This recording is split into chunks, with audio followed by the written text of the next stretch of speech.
எந்த ஒரு பிளானிங்கும் இல்லாத கேர்ள்ஸ் ட்ரிப் எப்படி இருக்குன்னு பார்த்துடலாமா? ட்ரிப்புன்னா பெரிய பெரிய வார்த்தை சொன்னோன்னே நாங்கள் எங்கேயோ போயிருப்போம்னு நினைக்காதீங்க.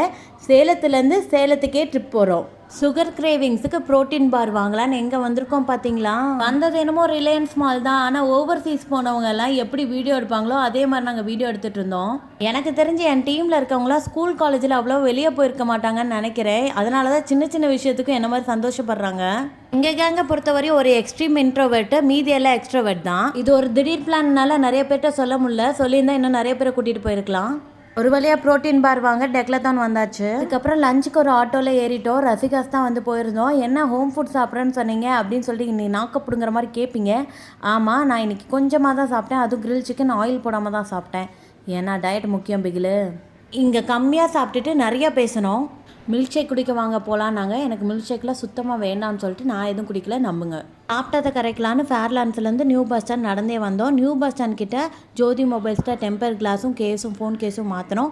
அதுக்கப்புறம் எனக்கு பேக் வாங்க வேண்டியதாக இருந்தது. அதுக்காக சிவா பேக்ஸுக்கு போயிருந்தோம்.